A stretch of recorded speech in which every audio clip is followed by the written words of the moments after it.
How was day number 1? Cold as hell. But it was good, though. It was a good practice. What's the learning curve like when you show up? Now, obviously, you're a veteran, so you've been around. You've probably seen a lot of different schemes and everything. But what is the learning curve like when you show up at a new team and they hand you that playbook for the first time? You got to get on it.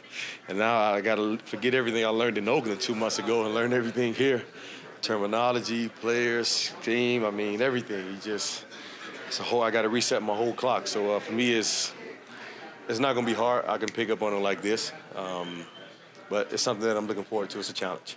Is it even come down to small things like making sure you know who the hell the position coach is at times? Not really. I know his face now. I sat with him for a couple hours when I first got here. So I know the position coach pretty well.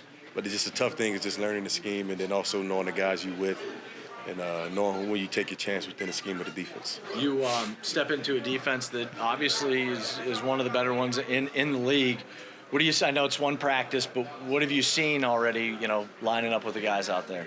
They're physical and they're going to run to the ball. That's one thing you can always hear from the sideline, and then you can hear the players just running to the ball. And they're trying to get turnovers too. So, that's important as a defense, running to the ball and getting turnovers. What did you know about the Bills, the coaching staff, the players before you signed here?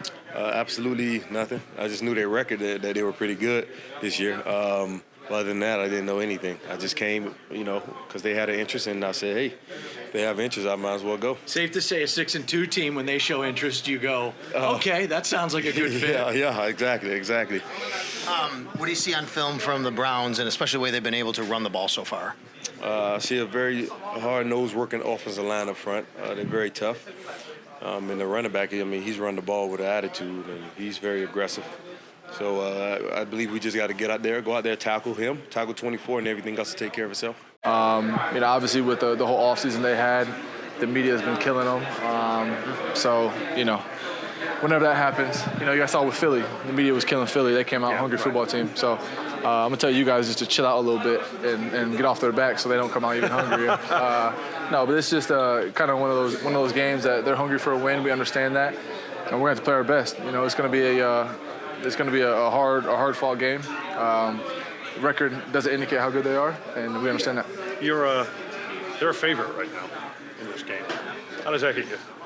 I don't know. It doesn't matter to me. I'm not the one setting the spreads and doing all that stuff. We got to go there and get a win regardless. It doesn't matter what the spread is.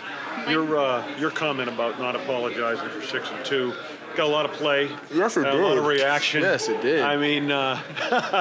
Your thoughts on that, and I don't expect that your attitude has changed on that issue. No, it hasn't. I just think that we talk so much. It's kind of our fault too. I think that we come in every week and we get a win. We let you guys know how much better we could play.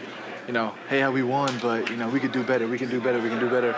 And I think I don't want to say that kind of brainwashed us or brainwashed the fans or whatever. But 6-2 is 6-2. I think Coach said in his press conference, we don't make the schedule, we just play it, and we're going to continue to play the schedule that was put forth in front of us. So as long as we keep winning, it's a win. We can always make mistakes, and learn from those in the games. But ultimately, if you're winning, it's all good. Micah, over the past couple of years, we've talked so much about you guys having that underdog mentality, and you guys really feed off of that. Now that you're 6-2, with people maybe still questioning how good this team is it kind of like, man, like what more do we need to do? Like, we're 6-2, and we still are, from some people might be considered underdogs. Looking at the spread even this weekend. I don't think we don't need. That's not motivation to us. I feel like a lot of guys in this locker room are, Sean brought them here for a reason. He brought me here for a reason. I've been overlooked. I'm hungry. I want to compete. I want to help this team win. A lot of guys in the locker room are, thinking the same thing. So that doesn't, the whole underdog stuff, it is what it is. If we're getting overlooked, it is what it is. We're going to continue to fight and compete and try to win ball games. You think the run defense issue is fixed? We're trying our best to limit, other teams on getting those big runs. Am I going to say it's fixed? This is a league that when you put something on film, they're going to continue to attack it. So I mean, we're going to continue to try to improve on it and limit those big runs. But are we working hard to do so? Yes. Am I a fortune teller and can tell you that in the future we're going to shut it down? No. But we're working to do that. Is this the most talented 2-6 offense as far as talent goes that you've ever seen? Yeah, I think it's safe to say. They got weapons all over the field. They can get the ball in their skilled positions' hands and they can take it to the house. I think in my years playing in this league, I think this is the most talented 2-6 team. But like I said, their record doesn't indicate how good they are. They're a good football team. They got a good quarterback. Mita's been killing them about struggling, all that stuff. This is a good game for them. I'm sure they're around their camps talking about how this is a good game. Gives a good opponent to get a win, get some momentum rolling. So they're gonna be ready to play. We understand that. And then from all the other positions, they got guys all over the field. Specifically, you talk about the talent. Like when you're scouting this team and you're preparing, who kind of jumps out at you? I mean, because they have you said they have weapons all over. Who really sticks out? They all do. You can go from the receivers to the backs. Kareem Hunt's up this week, so we understand he's going to be play a pivotal role in their offense this week. There's guys all over the field. You can't single out one. I will say that their back is really good. I don't think he gets enough credit. He's a very good running back in this league. And then just from the quarterback position to the receivers, they got guys all over. I mean, I think Buffalo has a perception, just from a nationally, of still being that same, team that didn't make the playoffs for 17 years. And so until we actually do something, go to the playoffs consecutively, win a playoff game, be able to make it to the championship and actually win a Super Bowl, I think people are going to always have that perception. And so it's up to us to change that.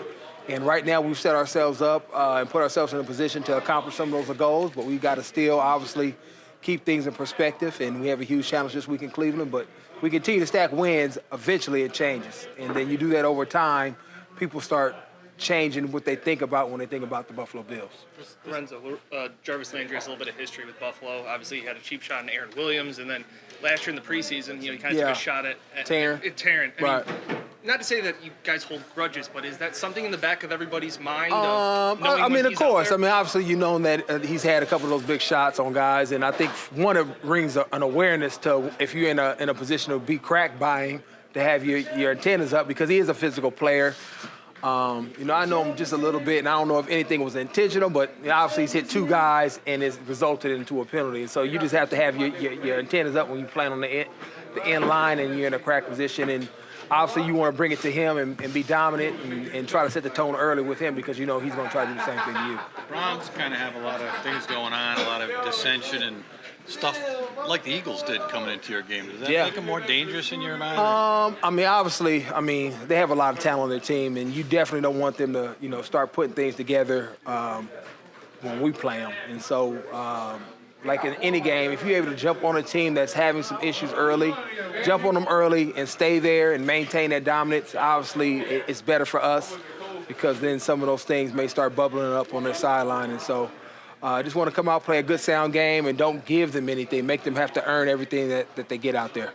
Why are they able to run the ball so effectively from what you see on film? Just watching their line, obviously working the second levels, and Chubb is a monster. He's a good back, strong, has good vision. If guys are out of their gaps, which they have been, if you watch on film, he's able to find those holes and exploit it.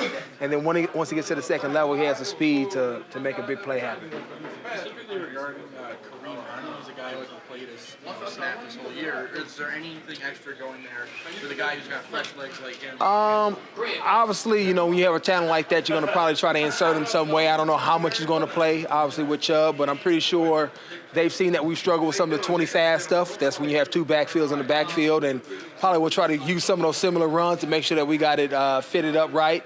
He's a guy that we know they're going to probably insert in there, but probably mainly see Chubb and then some doses here and there of Kareem Hunt. They got some vets along the O-line and then the quarterback's a good player. He's a very capable player.